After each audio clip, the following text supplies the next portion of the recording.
E aí, vamos dar continuidade então a esse conteúdo da apuração dos recursos, só que agora a gente vai começar a falar da apuração dos recursos de mão de obra. Então, a gente vai aprender agora a calcular o custo de mão de obra. Então, é muito semelhante àquilo que a gente acabou de ver referente ao custo dos recursos, só que com a diferença que agora aqui a gente vai ter a parte tributária referente especificamente à mão de obra e não mais a materiais. Mas essa lógica de acrescentar tudo que for extra e tudo mais vai seguir mais ou menos o mesmo raciocínio. Aí alguns conceitos básicos que a gente tem que ter claro em mente para conseguir seguir adiante é: considera-se como salário apenas a contraprestação pelos dias trabalhados, ou seja, o custo de nossa mão de obra, ele não é apenas o salário. O salário é uma parte do custo de mão de obra. E esse salário vai ser especificamente o que a gente paga pelos dias trabalhados que os funcionários prestam serviço para a empresa. E aí considera-se como custo de mão de obra, além desse salário, todos os encargos ligados à manutenção dos recursos humanos na empresa. Então, vão ter encargos fiscais, previdenciários, legal, social ou espontâneo. E a gente vai estudar os grandes grupos de encargos principais, na verdade, e vai entender que o custo de mão de obra é justamente a junção dessas duas coisas. Vai ser o salário, mais todos os encargos que são ligados a esse salário. Há um conceito geral: o objetivo de aglutinar os salários e esses encargos sociais como custo de mão de obra envolve dar à empresa um modelo de mensuração que permita a ela avaliar globalmente o custo total do gasto com mão de obra. Então, a partir do momento que eu consigo calcular o custo de mão de obra geral envolvendo todos os encargos, a empresa tem como ter esse senso de quanto ela está gastando no total com mão de obra e, além disso, tem como ela obter o custo médio da contratação de um trabalhador. Ou seja, a gente já viu que o custo com mão de obra não é só o salário, é o salário também, mais os encargos.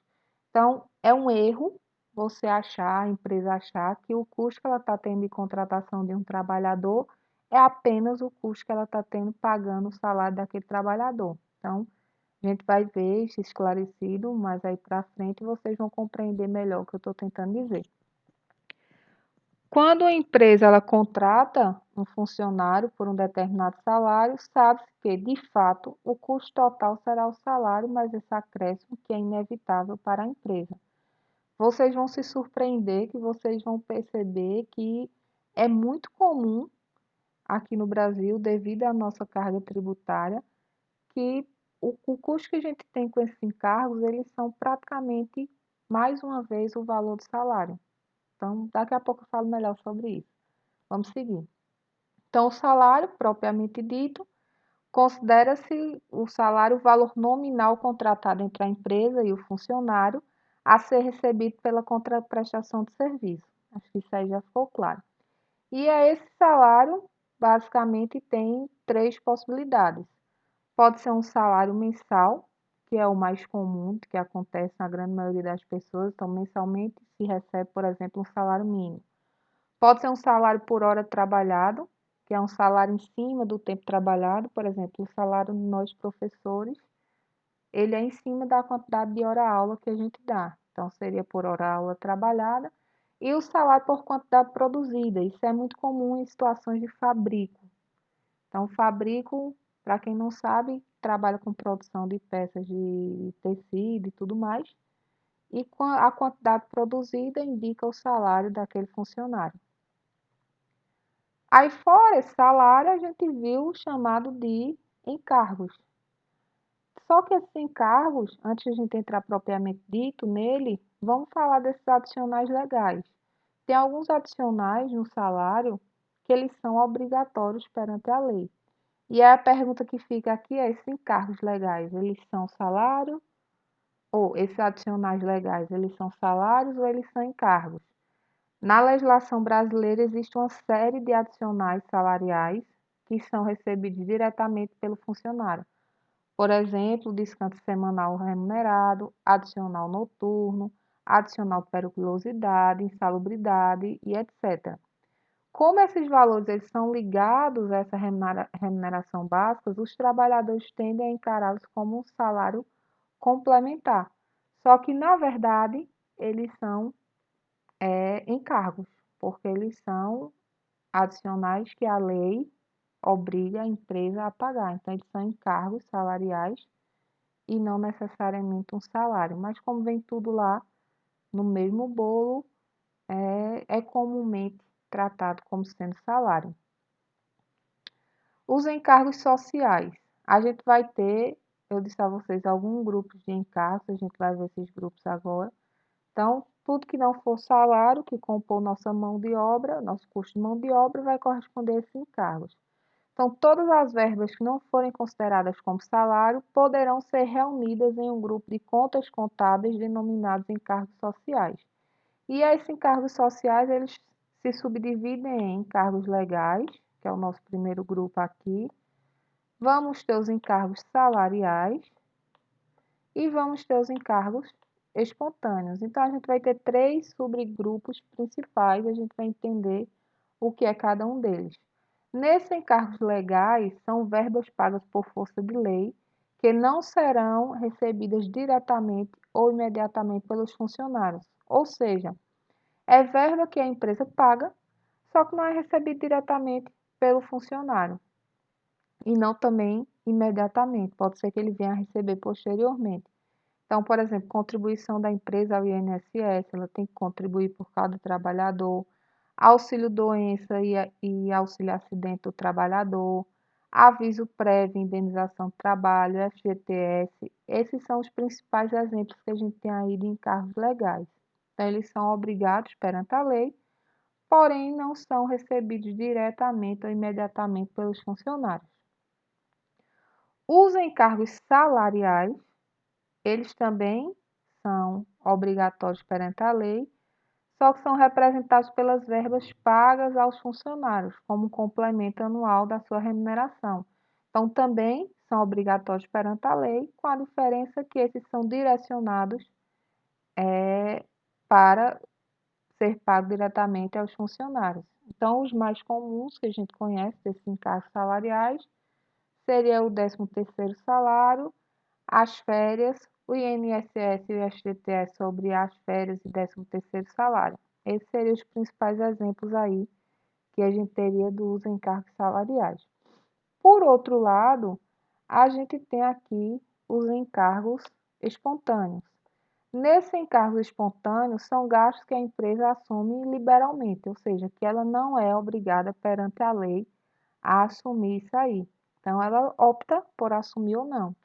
E aí, os principais, o mais comum seria assistência médica e odontológica, assistência social e recreativa para quem tem filhos, programa de alimentação, que aí seria o vale refeição ou vale alimentação. Onde o vale refeição é para comprar comida pronta já em restaurantes e tudo mais.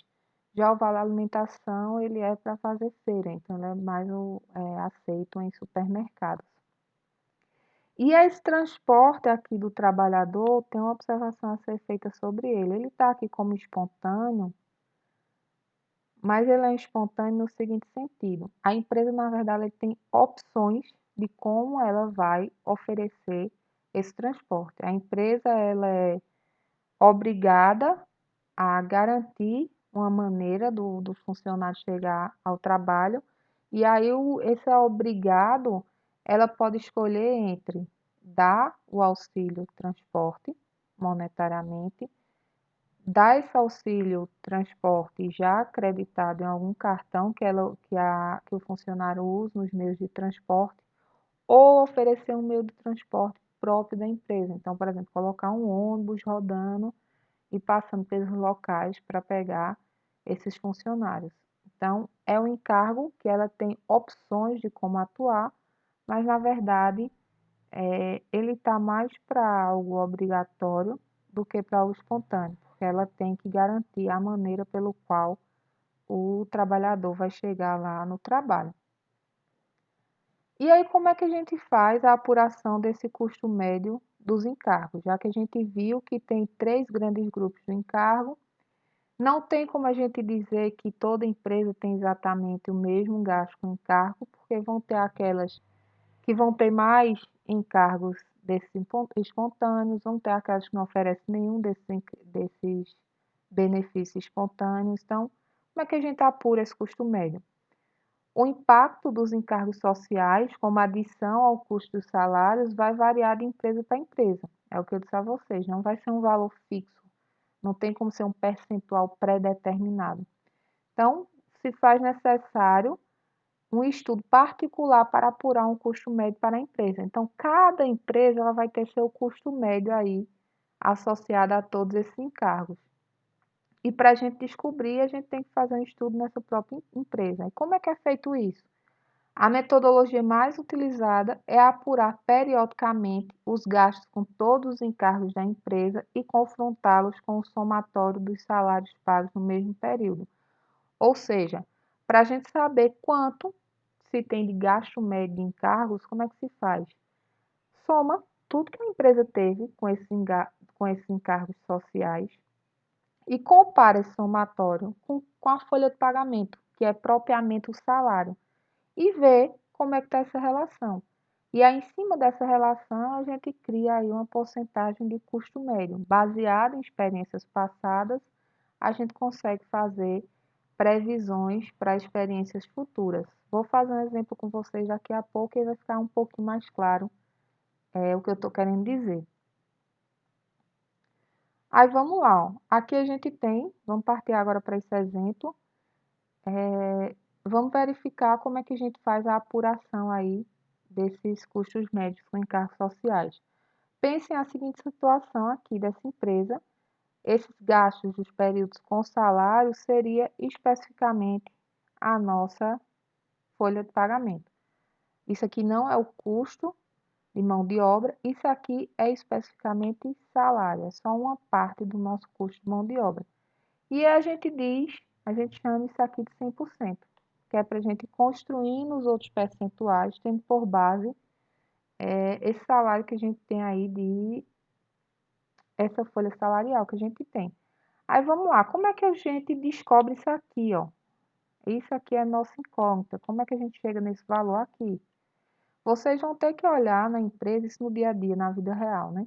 Vocês vão ter que olhar quanto que essa empresa gastou nesse mesmo período, nesse mesmo mês que ela pagou R$ 200 da folha salarial, quanto que ela gastou com os encargos sociais.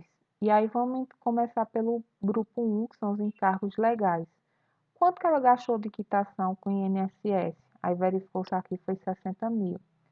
Com auxílio-doença, ela gastou quanto? 2. Com seguro de acidente do trabalho, 7. Taxa de negociação sindical, 1.000. Aviso prévio de indenização, 3.600. FGTS, 16 mil. E aí, isso aqui vão ser informações que você colhe da empresa. Você tem como saber quanto ela gastou com cada uma dessas coisas aí ao término do período. Somando tudo, viu aqui, ó, que ela gastou 89.600 só com esses encargos legais. Como que a gente acha essas porcentagens aqui? Eu faço a contraprestação, eu comparo isso aqui, ó, com o valor da folha salarial que eu tinha. Então, para achar 30%, eu vou pegar a parte, eu digo que 200 mil corresponde a 100%. Então, 60 mil vai corresponder a quanto? A gente faz uma regrinha de 3.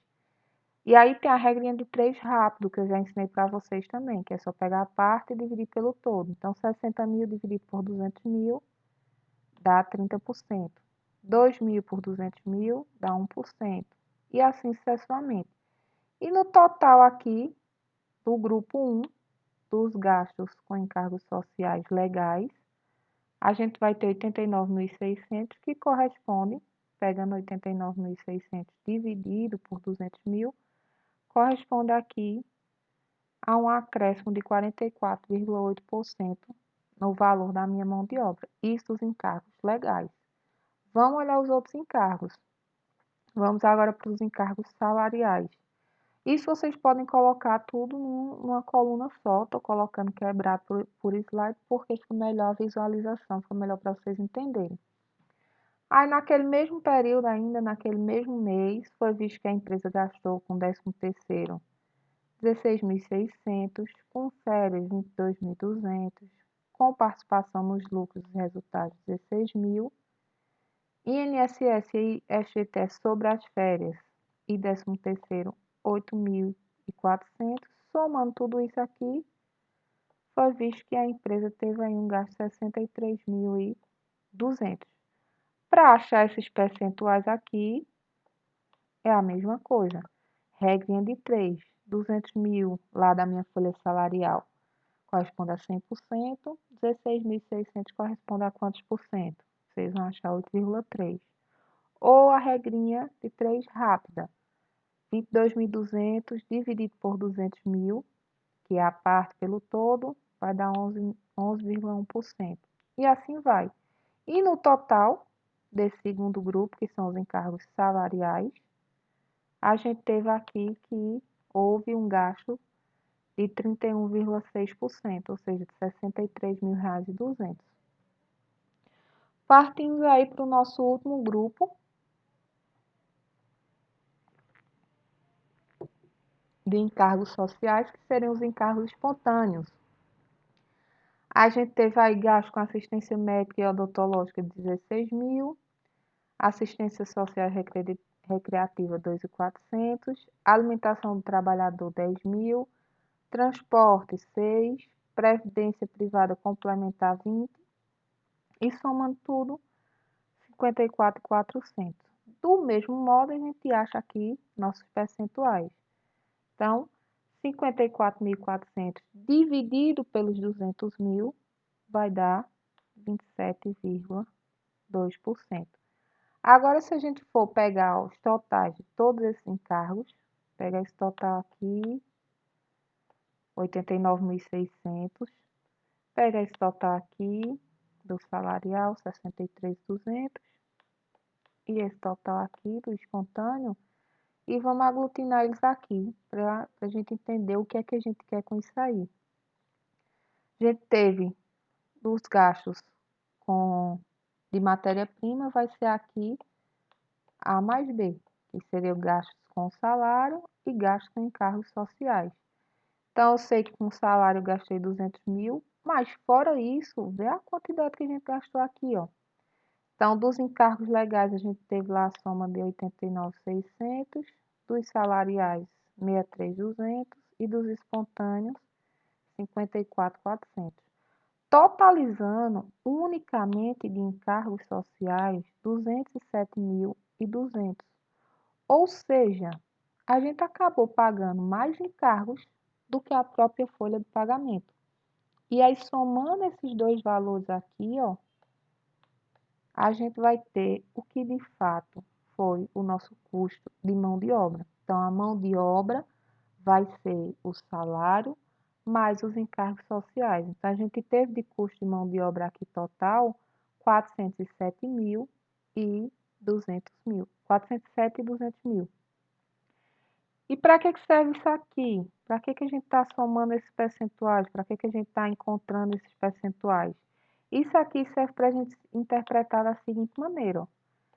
A cada salário que a gente pagar, a gente vai pagar 103,6% a mais de encargos sociais. Então, a gente mensurou, fez a apuração aí de como mensurar esse percentual específico dessa empresa. Então, nessa empresa, baseado nessas informações que a gente coletou, tem-se aí um custo médio de mensuração dos encargos. Então, acredita-se que vai ficar em torno de 103,6% os encargos que vão ser incorridos sobre a mão de obra.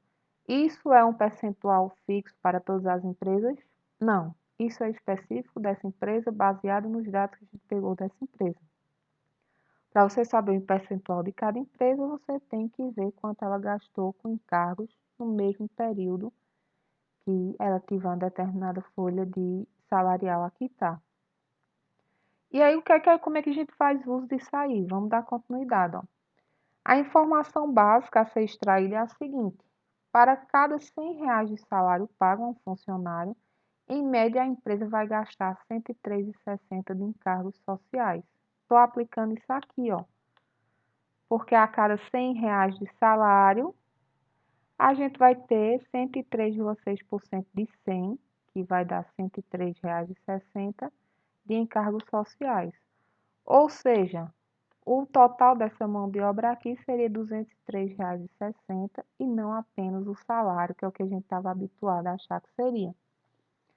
Portanto, um funcionário contratado por um salário nominal de R$ 1.000 por mês, ele custará de fato para a empresa um total de R$ 2.036. De onde vem esse 2.036? Vai ser a soma do salário mais 103,6% em cima de 1.000. Se vocês calcularem 103,6% em cima de 1.000, vai dar 1.036. Então, isso aqui vai ser os encargos. Isso aqui vai ser o salário. E a mão de obra, que é o valor, o custo da mão de obra, vai ser o somatório de salários mais encargos.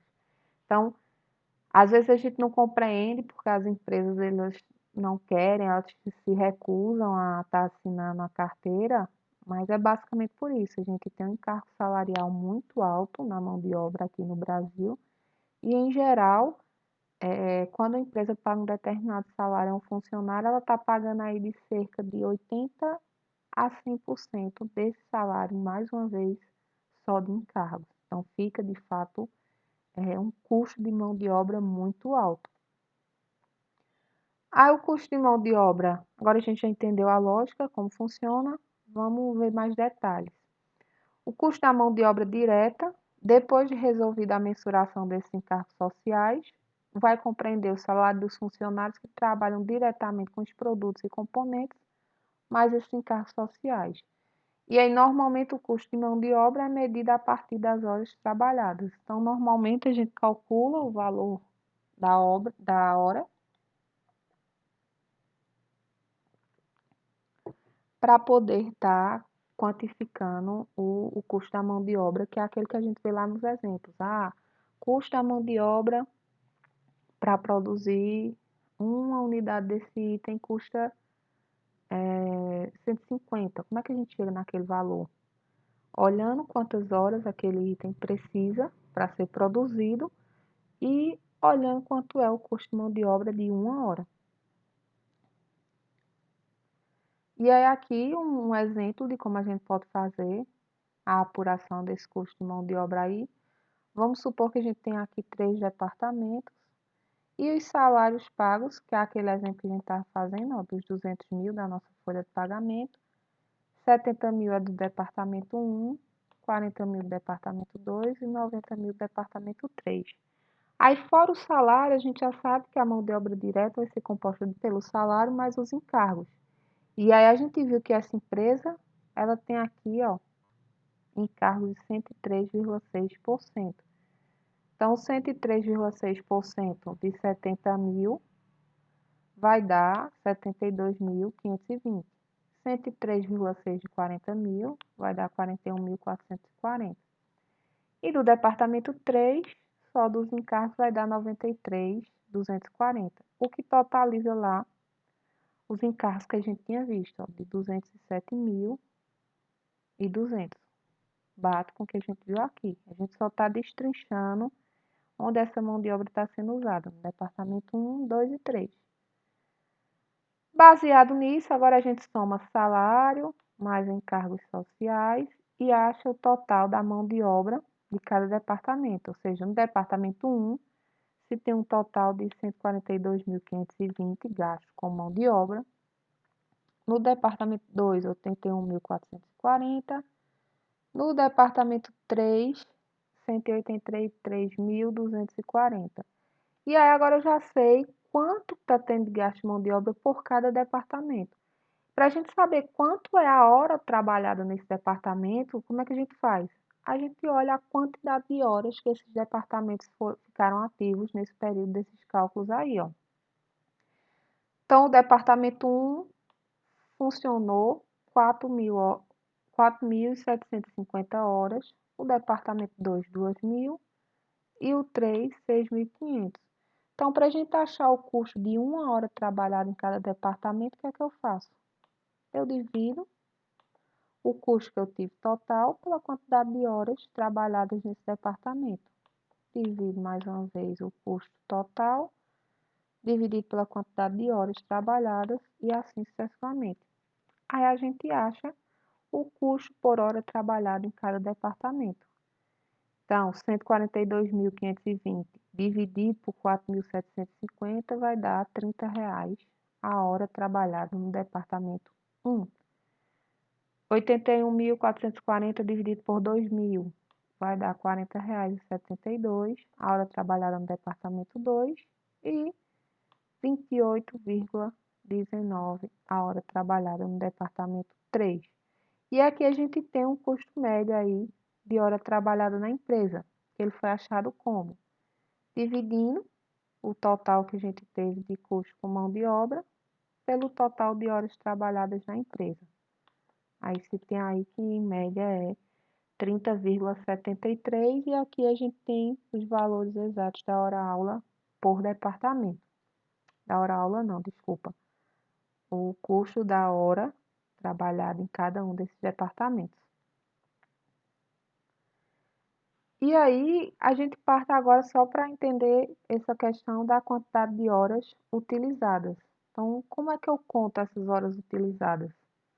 Que a gente colocou aqui quantidade de horas e como é que é contabilizada, tanto para o departamento como para o funcionário, para contabilizar o custo dessa mão de obra para cada produto. Existem três quantidades de horas que elas são mais utilizadas. A primeira é a horas ponto, para a obtenção do custo médio horário pago, então é o mais comum de todos, é contabilizar as horas baseadas no ponto. E aí a gente sabe o custo médio desse horário que está sendo pago através do ponto. O segundo são as horas trabalhadas, para a obtenção do custo médio das horas efetivamente realizadas. Então, agora eu não vou olhar mais para o ponto, eu vou olhar aquelas horas efetivamente trabalhadas.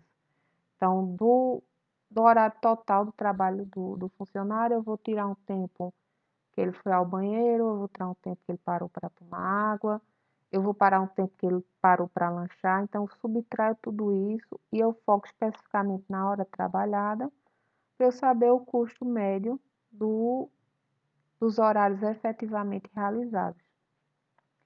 E a terceira situação, horas padrão dos roteiros de fabricação para obtenção do custo médio horário padrão da fabricação. Então, olha-se para o roteiro da fabricação, ou seja, para o passo a passo da fabricação de um item e contabiliza mais ou menos quanto é essa hora padronizada desse determinado roteiro.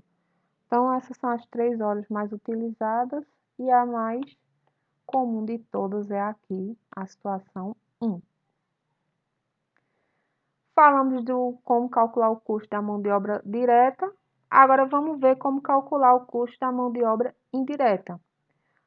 O critério para a apuração do custo desse recurso é exatamente o mesmo que a gente utilizou lá na mão de obra direta. Ou seja, considera-se o custo de mão de obra indireta o somatório dos gastos com salários, mais os encargos sociais incidentes e existentes sobre esses salários. Então, a ótica continua exatamente a mesma. Custo de mão de obra, tanto vai ser direta como indireta, vai ser o somatório dos salários, mais todos os encargos sociais. E, em geral, devido à sua característica de generalidade, ela não é custeada unitariamente. Ou seja, a gente viu que mão de obra indireta normalmente é a mão de obra daquele camarada que ele está responsável por vários produtos simultaneamente. Então, a gente não consegue direcionar especificamente a qual produto ele está trabalhando. É algo muito genérico. A gente viu, por exemplo, que eram diretores, gerentes e por aí vai. E aí, como é algo genérico que atende a vários produtos simultaneamente, não faz muito sentido calcular o custo unitário, porque ele não está linkado a uma unidade de determinado produto, ele está linkado mais à produção geral. E aí a gente tem mais um exemplozinho para a gente fazer o uso aí desse cálculo da mão de obra. Supõe a contratação de uma mão de obra direta de salário mensal de R$ 1.500 por mês, com encargos sociais médios de 105 incidentes sobre os salários, a qual realize 106 horas de tarefas nas operações dos processos de fabricação. Calcule qual será o custo horário desse funcionário. E aí eu não vou fazer essa atividade agora, vou colocar ela como atividade para vocês realizarem lá no Classroom. Eu vou lançar ela como atividade em sala. Caso eu esqueça de lançar, me avisem, por favor. Mas essa atividade aí fica para vocês porem em prática o que a gente acabou de ver como cálculo do custo de mão de obra. Aí, dando continuidade, só para finalizar essa apuração dos custos, a gente vai falar agora a apuração dos custos de gastos gerais. Então, a gente falou dos materiais, diretos e indiretos, a gente falou da mão de obra, direta e indireta, e agora a gente vai falar desses gastos gerais. Então, os custos das diversas despesas incorridas seguem basicamente esses conceitos que a gente viu até então, devendo sempre prevalecer o aspecto gerencial para a mensuração desses eventos, ou seja, a visão total do gasto. A gente sabe que a despesa ela não faz parte, aqui é os gastos gerais, na verdade, despesa não. Esses gastos gerais, eles não vão ser específicos de um produto, então a gente vai ter esse aspecto mais, quando é de gerencial, é esse aspecto de uma visão mais genérica, de uma visão total. E aos critérios básicos para a mensuração desses custos dos gastos é exatamente o que a gente fez, ó. A gente vai ter lá um determinado valor inicial, a gente vai subtrair os impostos recuperáveis, somar os não recuperáveis, somar demais gastos acessórios e gastos até o recebimento da despesa. Então, segue basicamente o que a gente está vendo até agora. Aí vamos falar desses impostos recuperáveis. A legislação brasileira permite o crédito sob determinadas condições do ICMS em contas de energia e telefone. Então, agora a gente está vendo os impostos, se eles são recuperáveis ou não, voltantes para esses gastos gerais. Lá anteriormente, a gente viu os impostos recuperáveis e não recuperáveis, específicos dos materiais, que é das mercadorias, da venda. Aqui são desses gastos mais gerais. Então, aqui no Brasil, permite aí o crédito em determinadas situações, então tem que ver o contrato do ICMS em conta de energia e de telefone. Também podem ser objeto de recuperação alguns outros impostos, como o CID, que é a Contribuição de Intervenção no Domínio Econômico, e o IRRF, que é o Imposto de Renda retido na fonte, sobre remessas de royalties e assistência técnica e etc. E aí, nesses casos, os impostos não serão considerados como complemento do custo da empresa. Então, mesmo raciocínio. Tudo que for imposto recuperável, a gente não contabiliza como custo. E os não recuperáveis, quando os impostos citados anteriormente incidirem sobre as despesas não sendo creditados, eles devem fazer parte do custo dessas despesas. Então, quando a gente não for recuperar, eles vão compor aí a parte do custo. Além deles, a gente tem o IOF e o IOC, que é sobre a operação financeira e sobre a operação cambial, que incide também sobre determinadas remessas desses gastos gerais. Também deve fazer parte do custo das despesas os impostos sobre despesas de serviço, que é o ISS e o INSS. Então, eu não vou cobrar que vocês decorem nada disso, não se preocupem. Só estou trazendo para conhecimento de vocês, mas quando eu for fazer exemplos com vocês, eu vou citar se aquele imposto é recuperável, se não é, porque essa questão de saber especificamente qual é recuperável, qual não é, como a gente viu, nessa situação desses gastos gerais, vai estar dependendo do contrato, dependendo da situação contratual daquele instante. E aí a gente soma esses gastos acessórios. O que é que seriam esses gastos acessórios?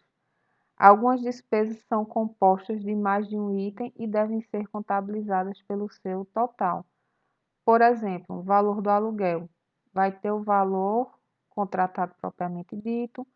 Aí, fora isso, tem taxa de condomínio, tem imposto municipal, tem taxa de administração e assim e assim vai. Então, tudo isso que compor aquele item, além do que é o valor inicial, a gente tem que contabilizar, a gente tem que levar em consideração tudo isso. E os gastos de recebimentos devem ser incluídos no total do gasto os reembolsos de despesas de viagem, fretes e comunicação para recebimento dessas despesas. Então, todos os gastos que eles incorrerem para fazer esse item ou fazer essa prestação de serviço vir a acontecer, tudo isso tem que ser somado também como custo aí no processo do custeio desses gastos gerais. Gastos de internação para o recebimento também deve ser acrescido, tipo consultoria, auditoria, assinaturas de periódicos, compras de livros e por aí vai. Então, tudo isso, tudo que vocês imaginarem, tudo isso a gente está alimentando isso aqui, ó. A gente tira os recuperáveis, soma os não recuperáveis e adiciona tudo que tiver atrelado ao recebimento, ou seja, ao custeio desses gastos gerais aí. Aí aqui a gente tem um exemplo dessa apuração, desse custo, que é o seguinte. Vamos pensar aqui na energia elétrica, a gente tem dois exemplos na verdade. Ao valor da conta veio 5.000, desses 5.000 foi dito que 900 era recuperável, então como vai ser o valor da despesa? 5.000 menos 900 vai dar 4.100. Então esse seria o valor que a gente registraria como os gastos de energia. Aqui também vai ser os royalties, então o valor da remessa 10.000, foi dito que teve 1.500 do IRF que não é recuperável e o IOC de 300.000, ou 300. Como tudo isso é não recuperável, para a gente calcular de fato o valor, vai ser somando todos esses gastos que a gente teve aqui, totalizando 11.800. Então, são só exemplos básicos aí da apuração de custo desses demais gastos. Aluguel. Aluguel a gente tinha aqui pagar 1.500, só que fora isso, pagava 200 de condomínio, 100 de taxa administrativa e 150 de IPTU. Então, o valor de fato que a gente tem de gastos gerais, que seria o gasto com aluguel, seria 1.950. Serviço de auditoria externa. O valor do serviço propriamente dito foi 50.000, mas você teve que arcar com as viagens do camarada para a gente fazer essa auditoria e você teve que arcar com ligações que ele precisou fazer. Então, o valor total desse serviço com auditoria fica sendo 52.950. É algo meio, quando a gente vem para essa parte desses acréscimos aqui básicos, que é fácil a gente enxergar, meio que óbvio, é algo comum que a gente faria. A diferença mesmo vai ser só nos impostos, identificar aqueles que são recuperáveis e aqueles que não são recuperáveis. E aí, por fim, a gente vem para a apuração do custo da depreciação. Então, de maneira geral, aí os conceitos, a depreciação ela vai representar essa perda de valor dos bens, consequentemente, ela deve fazer parte aí dos conceitos de formação do custo dos produtos e serviços para fins de formação do preço de venda. Os dois conceitos que envolvem essa mensuração de depreciação são o valor dos bens depreciáveis, que é o ativo imobilizado. Então, os nossos bens depreciáveis eles vão estar registrados lá no nosso ativo. E a estimativa da perda de valor desses bens ao longo do tempo. Então, basicamente, essa depreciação vai ser isso: eu olhar o item que eu tenho e olhar o valor dele e olhar a estimativa de depreciação, ou seja, que ele vai perdendo valor no decorrer do tempo. O método de depreciação contábil mais utilizado é o método das taxas constantes, obtido pelo conceito de vida útil estimado do bem. E aí, como é que a gente faz isso? O valor dos bens para fins de depreciação é o valor histórico contábil. O que é esse valor histórico contábil? É o valor que você pagou por esse bem, é o custo desse bem. E aí não deve haver a correção monetária dos ativos imobilizados.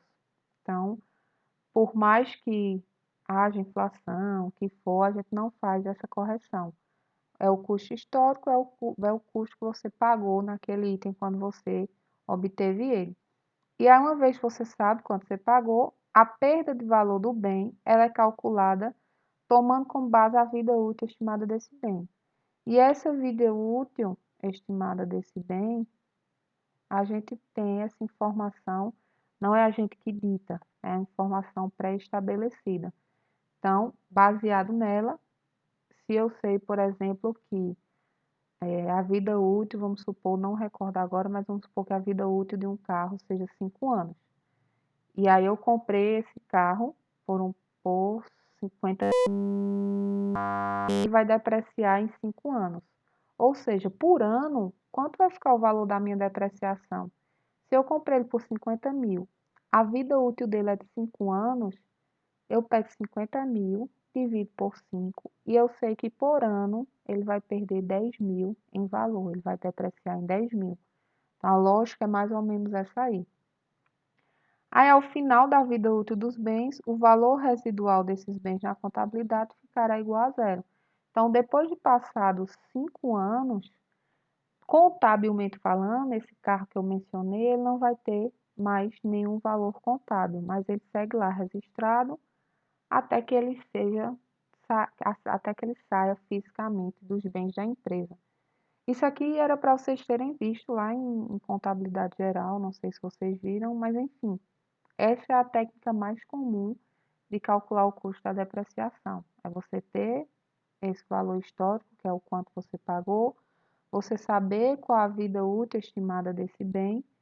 Baseado nessa vida útil, você distribui a depreciação que vai se dar anualmente nesse bem. Aí aqui a gente tem um exemplozinho disso que eu estava tentando explicar para vocês, só que aqui não está em termos de valores, porque eu não sei o valor do imóvel, não sei o valor do móvel, da máquina, mas aqui se transforma em termos de percentuais ao ano. Então, essa taxa da depreciação ela é obtida dividindo 100%, que é o bem inteiro, pela vida útil estimada. Então, exemplo, uma vida útil de 10 anos, taxa anual de 10% ao ano. Ou seja, peguei 100, dividi por 10, se eu tenho 100% de vida e vou durar 10 anos, então, ao ano, eu vou depreciar 10%. A mesma coisa está aqui, ó, imóveis. Imóveis é estimado 25 anos, a vida útil. E eu sei que, pela minha taxa, quando eu compro um imóvel, ele está com 100% aí de valia, porque ele não depreciou nada. Então, esses 100% eu distribuo por 25 anos. Então, fica uma depreciação anual de 4%. Você vai pegar 100%, dividir por 25, vai dar 4%. Máquinas e equipamentos tem aí uma vida útil de 10 anos. Então, 100% dividido por 10 vai dar 10% ao ano. Móveis e utensílios, a mesma ótica. Informática são 5 anos. E veículos, como eu tinha mencionado com vocês, de fato são 5 anos, eu não estava lembrada com certeza, mas a vida útil do veículo são 5 anos. Se eu pego 100% e divido entre 5 anos, vai ser 20% do meu valor depreciado ao ano. E aí uma observação aqui em terrenos, ó, está dizendo que a vida útil dele é indeterminada. E de fato, terreno, ele é um bem intangível, ou tangível não, desculpa. Ele é um bem que a gente não vai estar fazendo a depreciação, ele não sofre depreciação contabilmente, porque se diz que ele tem uma vida útil indeterminada. Aí aqui a gente tem um exemplo do cálculo de depreciação, o valor contábil do bem, no ano 1, ele estava valendo, isso aqui vai permanecer sempre constante, porque isso é o valor contábil, e o valor contábil vai ser baseado no custo histórico. Esse bem tinha aí uma depreciação anual de 20%, ou seja, se a vida útil dele era até 5 anos, 100% dividido por 5, a gente vai ver que anualmente ele deprecia 20%. Então, a depreciação no ano 1 vai ser 20% vezes 15.000 vai dar 3.000. No ano 2, 20% vezes 15.000 dá 3.000. E assim sucessivamente. Aqui a gente tem a depreciação acumulada, que é onde a gente faz o acúmulo das depreciações. Então, se no ano 1 acumulou 3.000, 3.000. No ano 2 acumulou mais 3. Então, 3 mais 3 vai dar 6. Quando eu venho para o ano 3, já tem 6 acumulado. Eu somo mais 3, depreciação do ano 3, vou para 9. Quando eu venho para o ano 4, já tenho 9 acumulado. Somo mais 3, venho para 12. Quando eu venho para o ano 5, eu já tenho 12 acumulados, somo mais 3, venho para 15. Quando a gente chega aqui no valor máximo da nossa depreciação, percebam que o valor residual contábil, que é o valor do registro que esse bem está tendo contabilmente, vai ser o valor contábil do bem, que é o valor histórico, menos a depreciação acumulada, que é isso aqui, ó, depreciação acumulada, e o A, que é o valor contábil do bem, que é o histórico. Então, ele inicia ali, se ele valia 15.000, menos 3 da depreciação do primeiro ano, 12.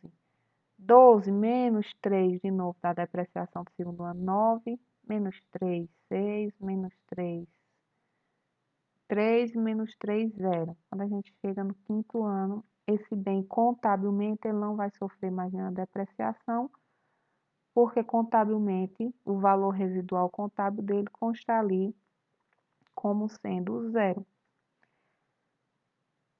Aqui são valores a serem considerados como custo em cada ano. São valores que a gente vai lançar lá nas nossas contas de resultado como custo, porque está perdendo valor esse nosso item. Então, é basicamente assim que se atua com depreciação. Se vocês viram isso lá em contabilidade geral, vocês vão dar só uma relembrada em cima dessa tabelinha aí. E aí, o valor dessa depreciação mensal é a divisão do valor por 12. Contabiliza-se um de 12 por mês da taxa anual de depreciação. Ou seja, aqui a gente tem a depreciação ao ano, ó, R$ 3.000 ao ano. Para eu saber a depreciação mensal, eu vou pegar a divisão total e dividir por 12. E aí, a por mês vai ser um de 12. Assim, os cálculos são elaborados seguindo o mesmo critério, só que mês a mês. Então, em vez de se a gente quiser saber essa depreciação mensal, em vez de considerar a depreciação só ao ano, a gente refaz todos esses cálculos considerando a depreciação ao mês. E aí vamos falar agora dessa depreciação como custo direto.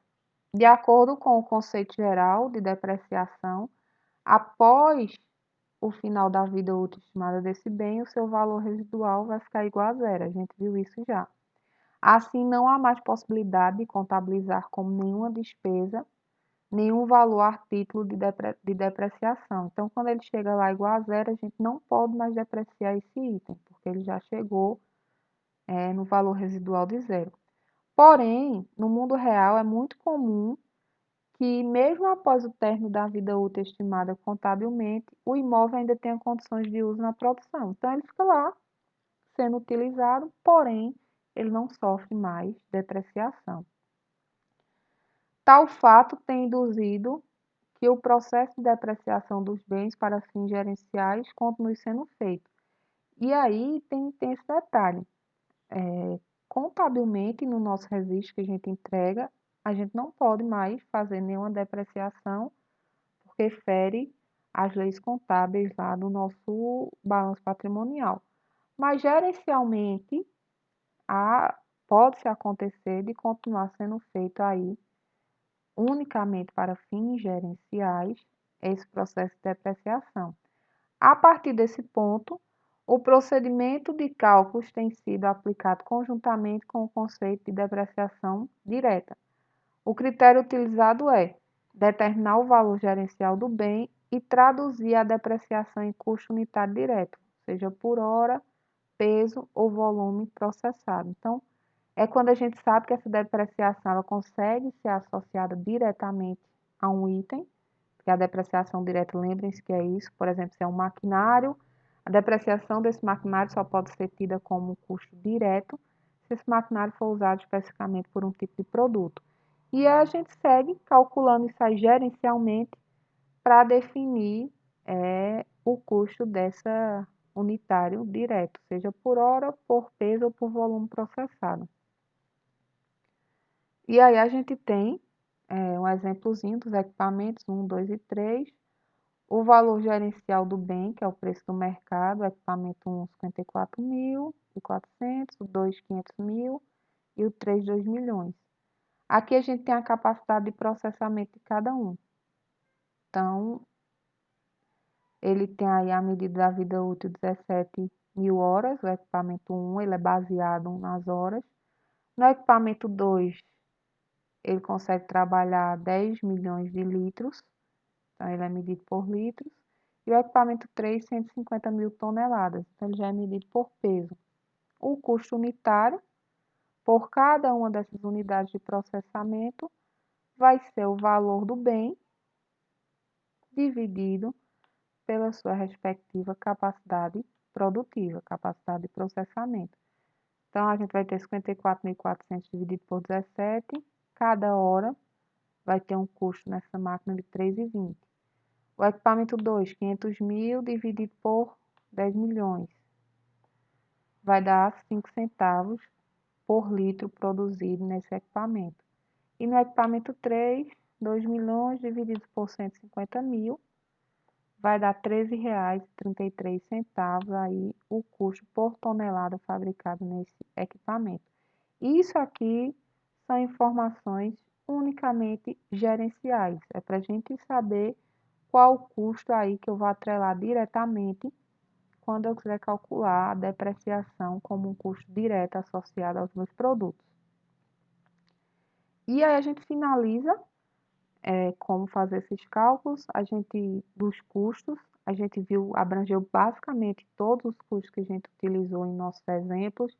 Então, a gente aprendeu a calcular os custos dos materiais diretos, indiretos, que seria matéria-prima, materiais auxiliares. Depois a gente aprendeu da mão de obra, que é baseado nas horas trabalhadas. Depois a gente aprendeu dos gastos gerais e depois a gente aprendeu da depreciação. Então, basicamente, esses foram os recursos que a gente usou lá nos exemplos quando a gente estava calculando o custo dos produtos.